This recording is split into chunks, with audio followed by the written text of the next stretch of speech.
right, let's take a quick attendance, and we'll be ready to go here. Laura's not here yet. Debbie not here yet. Anna's here. Joe, Lisa, Laura, Andrew, Ben is not here yet. Jeff, and Melissa. And my friend George may come to say hello, my theater friend. Hey, and all right, I want to do a couple things today. First, I worked hard on this diagram for my last class, so I thought it's comm theory, so I might as well explain it to you all. And it's funny with the one word that you have like really on this side. Yeah. To talk. Right. So it actually relates to the whole thing. Yeah. So so I'm going to kind of do that. Then I want to do the chapter, the reading in the book. Most of you may have missed that because I assigned it later. But number 3, the French canals and railroads, because that's an interesting thing for us. Craig puts it in his book, and we'll talk about why Craig puts it in his book. So we'll do that. Then we're going to have you report out on your articles, and we're going to do this in a seminar form. So it's not, this is not a finely polished presentation.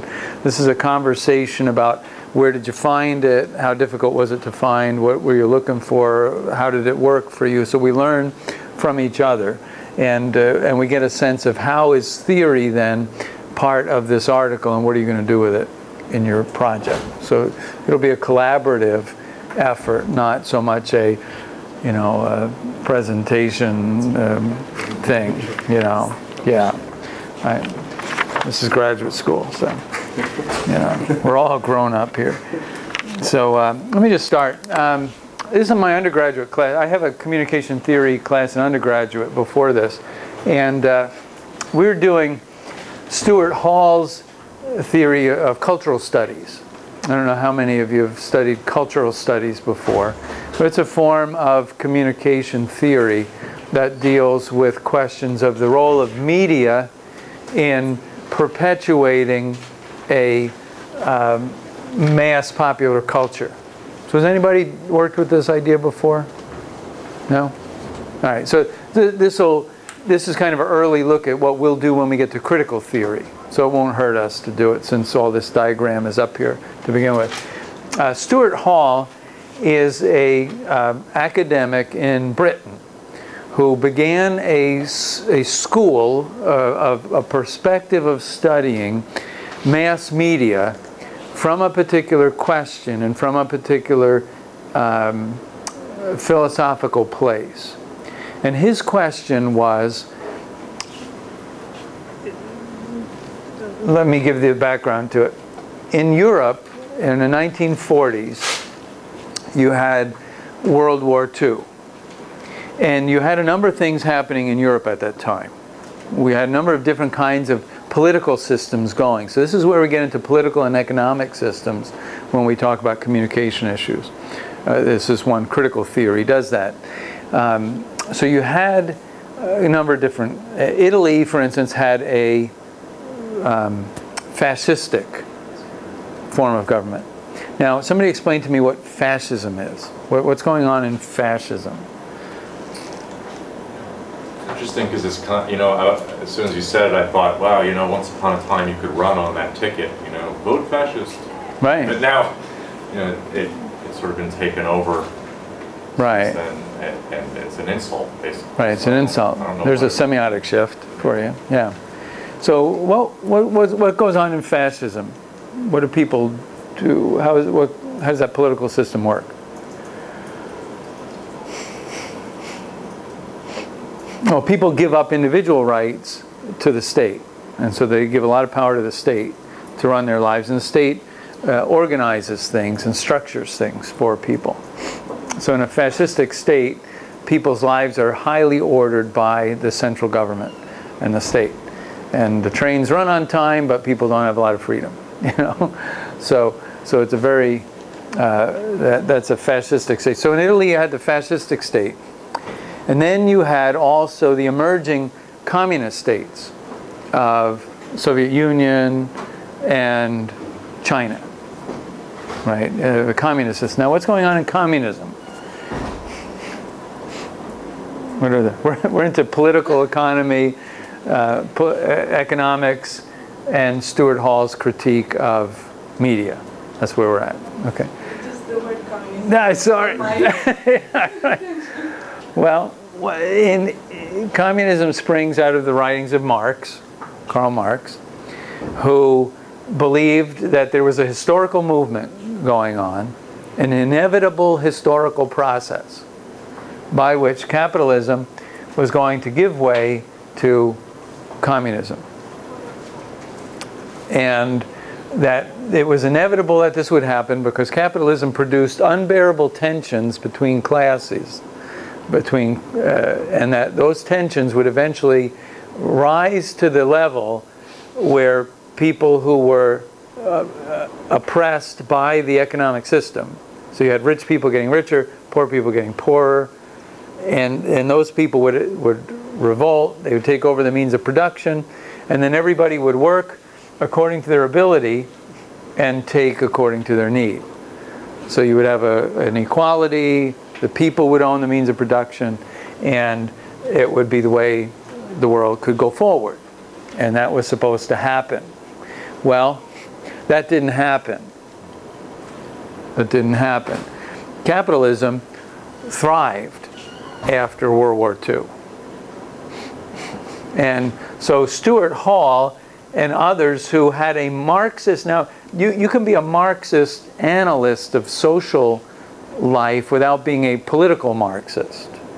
So you have to separate those two.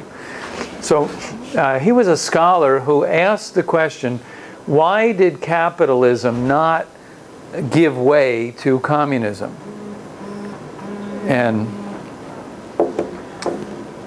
why did it not give way to communism? And his answer was to say, well, new communication technologies allowed for the creation of a popular mass culture that was produced by industry. So it came to be known as the culture industry. That the economic system produced culture that then people adopted and got wrapped up in, so that they forgot basically that they were oppressed or that they were disadvantaged in the society.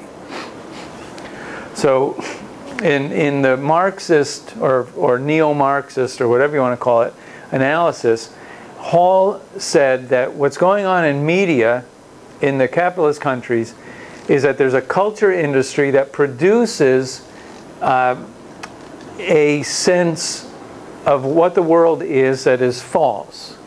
It produces a false consciousness in people. They live in a world that is constructed for their, but is not in their benefit.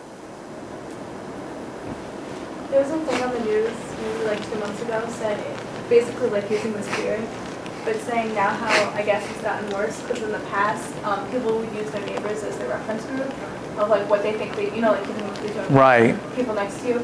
But with a lot of television shows and like reality TV and stuff, they're showing like higher class people. So now that they're using what they see on TV as their reference group. So they're trying to buy like more expensive stuff that they can't really afford.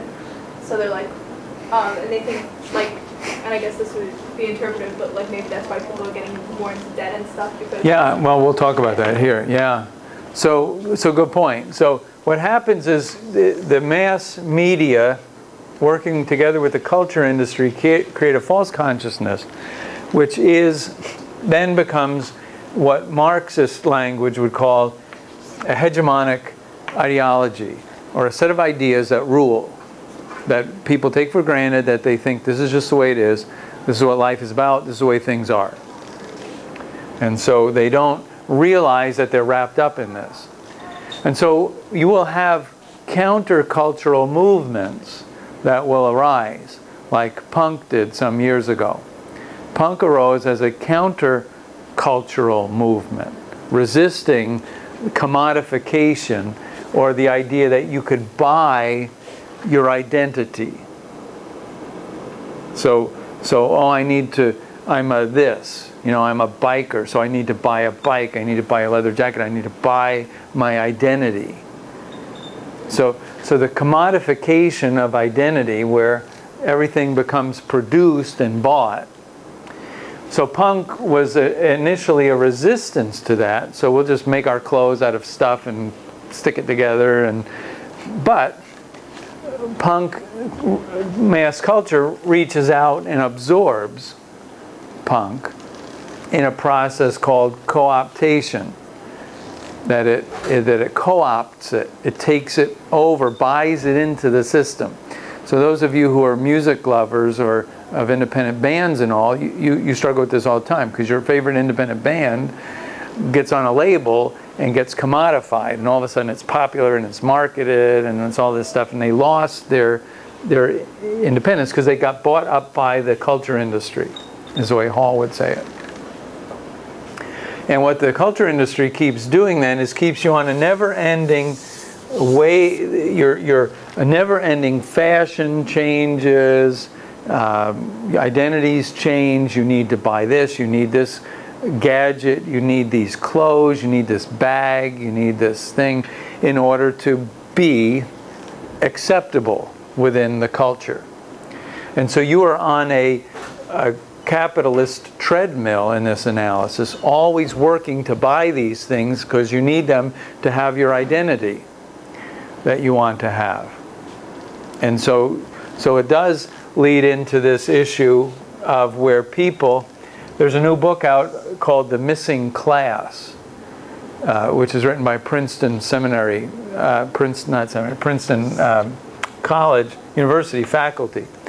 And in her book, she argues that there are 50 million people in the United States who earn between $20,000 and $40,000.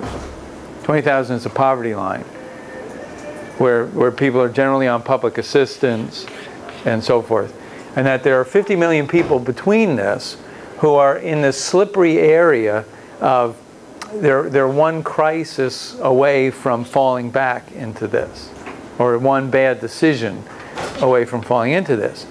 And what happens to a lot of these people is that they claw their way out of the social services system, the welfare system, and they get up into here, and they become victims, so to speak, of the culture industry. They want to have this, they want to have that, they want to get these things, and they go into debt, and then they fall back into this. So that it is not in their interests, this system created by mass communication, according to Hall, is not in the interests of most of the people. It's in the interest of a few people who are raking in the bucks in the culture industry, in fashion, in music, in other things. I think that actually applies to the recent mortgage crisis that we're having. Perhaps the mortgage crisis, yeah. When I was talking with my sister, she's like, people who are making $30,000 to buy $1 million houses because of the fact that they could get such a good mortgage rate. There you go. Everything hits the fan, the mortgage rate jumps, and they can't afford it. So then they have to sell the house and move out and everything, and that's what's causing the problem. So yeah, so it would be in the missing class here, what she calls, because it's not the middle class and it's not the lower class. You know, it's the missing class. There's not a name for it in between. Right, and if you're making $30,000 and they'll give you a subprime loan, you buy into it, not realizing that it's going to catch up with you. Mm-hmm. Right. And it's because of this commodification where your identity is always dependent on the products produced by the industry, the culture industry. When they say that people make between $20,000 and $40,000, is that a per person basis? That's a family. Family? Okay. Yeah. And it's fascinating. I was listening to this. I picked this up through an NPR broadcast. She was being interviewed. And people were calling in from all over the place. You know, and one person was like an adjunct at a couple of universities, and she's a single mom, and she's making $35,000 a year, and you know, people are struggling all over the place. 50 million is a lot out of however many people we're talking about in the United States. What is it? 300 million, 320 or so. This is a lot of people. And so Stuart Hall, at least, is a communication scholar who tries to do analysis of mass media, advertising, shows, what happens when countercultural movements get co-opted. So he watches all of those things carefully. And so this is a form of critical communication theory focused on mass media, but with a very particular ethical component to it.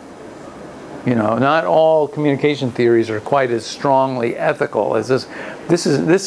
His theory says this is bad, this is damaging to people, and we need to teach people to, when that message comes at them from the culture industry, they can read it in 3 different ways. They can read it according to the dominant code. So I get to the thing about my undergraduates were talking about these Crocs, the new sneakers, I guess. So they, yeah, me too. So anyway, these Crocs are apparently a big thing. So, and they're talking about that the dominant message when it comes to you, if you're in the dominant code, you're like, all right, this is the next thing. If I don't have this, I'm going to be behind the curve. I'm not going to have the right identity. I've got to get this to be who I am. You know, this is part of my identity, is a commodified identity. So the negotiated code is to say, well, all right, so these are the new sneakers. Maybe they're comfortable, maybe they're not, I don't know. Maybe I want to get them, maybe I don't want to get them. Maybe I'll get them anyway just because then I won't have so much trouble. So you're not quite dominated by the code, but you negotiate with it. You find a way in it. And then Stuart Hall's goal is for you to read an oppositional code where you see this ad for the Crocs and you say, all right, here's another way the culture industry is trying to get me to buy into this treadmill of ongoing debt to where, you know, and so I just refuse. I don't have to be part of this whole culture industry. I don't have to buy into it. There were people along the way like Dick Hebdige, Adorno and Horkheimer, Habermas, the Frankfurt School. So these are all names that are people who are associated with this. A lot of literary theory in this too. So our English people, you know, there's literary theory was involved in this, political theory, economic theory. And this word is up here because I just encountered this today for the first time. I'd never seen it before. And I was on a website about parents and teenagers talking to each other. And it was a quiz to parents, do you speak teen? And this was one of the words, you know, that, do you know what this means? You know, and I was like, no, I don't know what that means, you know. So I've had it explained to me since then, you know, that these are little kids who dress up in a highly provocative way, in an adult way beyond their years. But Hall would be like, yeah, that's, you buy the identity. It's all about the stuff that was produced, the commodities that give you the identity. And he comes from a tradition where he wants people to find identity in relationships and what they can do, what they can produce on their own, rather than the means of mass production. Marxism has a big tradition of valuing the production of the individual rather than mass production. So. Does he get into at all some of the downfalls of the oppositional code? So I'm just wondering, so I know some people who were, you know, kind of subscribed to that. Right. Were very against it, and like almost to their, not against anything to do with them, but almost to their detriment. They say, I will not buy the Crocs, no matter what. Even if they are the most comfortable shoe. And I don't know, I've never worn them. Right. But with things like that, does he ever discuss that? Probably not. Hall is kind of angry, and he's kind of, if you read about him, he gets nasty at points. You know, he's, for instance, one of the things that's true, that he was criticized for not having a feminist agenda in all of this. You know, they were on his case. well, where's your feminist component? You know, and he said some very nasty things at that point about it, you know. And so, you know, he's just up in arms about this, because in Britain, well, he was in Britain, and he watched a lot of these things came out of Britain. You know, there were these groups, the mods, the rockers, the punks, the you know, all these people, and one after another, they would try to carve out their own space to create identity, and they would just be absorbed by the culture machine, you know, the mass production. And so it is an interesting question now that we're into multiple technologies of communication, internet, blogs, more magazines than you could ever read in your whole life, you know. What does this mean now? You know, on one hand, it might mean that the power of the mass media was diminished. On the other hand, it appears to be that it becomes more pervasive because it just penetrates everywhere. So, I don't know. I asked my undergrad class this question: do you think it's harder to be a 14-year-old today than it was 10 years ago? And their assessment was, yeah, it is. That there's more pressure to conform, more pressure to have the stuff, you know, to look the right way, to be. So you would agree with that? Yeah, I mean, if you know 14-year-olds, I know some 14-year-olds, and I'm like, whoa, you know, they're really just caught up in it. And I'm like, how did that happen? Well, Hall would say it happens through mass media and the commodification of identity. That if I want to take on a punk identity, I just get my credit card out, I go to the store, and I can buy it. I don't have to do anything.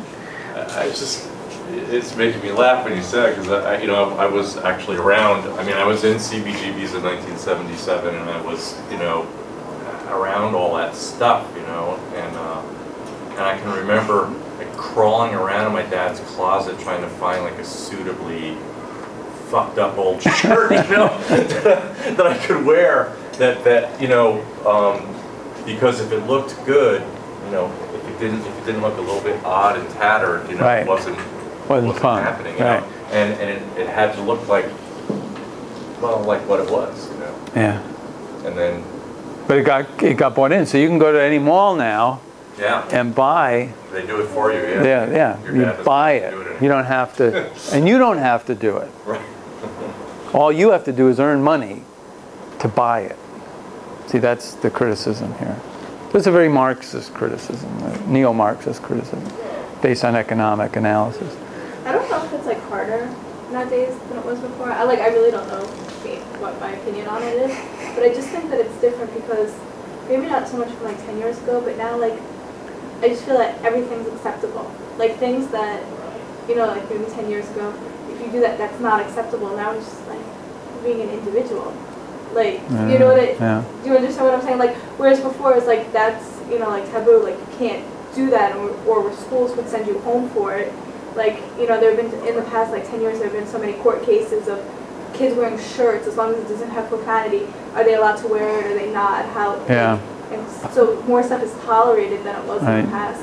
Maybe not. I mean, like kids are still going to be mean either way. So maybe not like kids to kids, but like what they're allowed to get away with. I think. I don't know. Yeah, that would be a different theory. This theory is about the commodification of identity and the effects of mass media on that.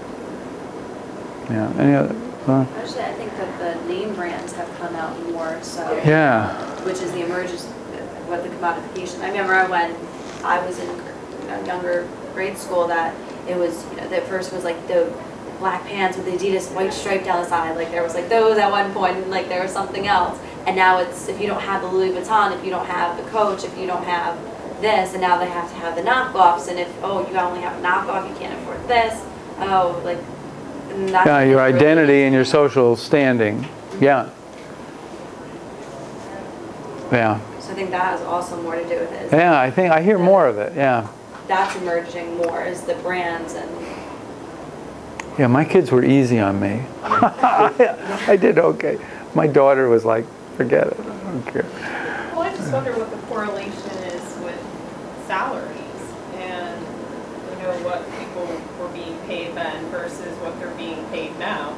I don't know. Growing up as a kid with what, not that I knew what my parents were making, but with what the finances were at that time, things like that weren't even considered. Yeah, you couldn't even think. But now, you know, I wonder if these families are making more than families were in the past, and as a result, some of them can afford to buy, you know, along with the name brands, I see like little 5-year-olds walking around with Coach bags. Yeah, I mean, which is crazy, but maybe their parents can afford it, and they Right. think, hey, that's fine. So I wonder, I mean, I think that Right. mass media definitely does play in, but I also wonder too, in terms of salaries and how that. Well, that would be adding a systems dimension to this theory, right? Where you're saying there are multiple interacting parts that feed off of each other and produce the overall effect. Hall is not a systems theorist. He's working one cause and effect line. So, right. I was going to say, I also think there's a problem with just in general, the parenting in general, because of the fact that even if they don't have the money, they'll still go and get it. And then that reflects off their kids. Yeah. And then that leads to this. Yeah, you come up and go down. Yeah. Or Yeah. that they're feeling guilty that there are 2 parents working or something like Yeah, that. I like- think that happens. It's a whole story. A whole systemic issue, right? And it all feeds into each other because like, you know, yeah, it all feeds. Yeah. We could draw those of I'm teaching another systems course next semester. Yeah, it's going to be a little different than the one we did. So if any of you can take my seminar in comm special topics, we're going to do the archetypes. What's that? I think I need that. Okay, well that'd be good. We're gonna aim at more learning organization and some systemic analysis of organizations. So it'd be good. But we did a course last semester where we talked about system archetypes, or patterns of complex relationships that repeat over and over again in nature and in business and organizations and society. And so I'm sure if we worked at this, we could make that systemic diagram out of this.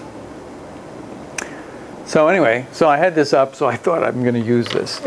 So while it was here, so there you go. Any other thoughts? Any last questions or thoughts? It's just one form. All right, Andrew? Just that I'm not really sure that the finances are that much greater now. I just think that parents too are getting caught up with everything, and they're trying to be good parents by buying their kids and stuff, even if they can't afford it. Sure, which is the ideology, the hegemonic ideology of if you don't buy these things for your kids, you're hurting them. I think even the parents are getting caught up with it because of, like, especially with cars. A lot of the commercials now are directed toward leasing a car instead of buying a car, which, I mean, with leasing, you're just continually making payments. When the lease is up, you have the choice of getting a brand new car through a lease, Right. or buying the one you had. And a lot of people trade in their old one and get a new car with more monthly payments that they never get to an endpoint. Right. With their payments, they're always And they don't expect to. right. Right. And the average savings of like the American as of last year was -2%, which means more people are in debt, so Right. they can't. Not that they can't be making more, but they're probably not making more. They're probably just more Right. people are becoming. Right. So that there are more families where both parents are working. But they still like. well, Yeah, they're it's probably funny, living so- beyond their means, but they could be thinking that because we're both working that they can afford it. But see, so from a comm theory perspective, what you end up with are a number of ways to approach this. You can approach it from the Hall, who kind of is in a mass media kind of semiotic perspective of looking at the symbols that are being put in, but he's in a critical tradition because he's doing the power benefit, who's benefiting by this, who's oppressed by it, who's marginalized by it.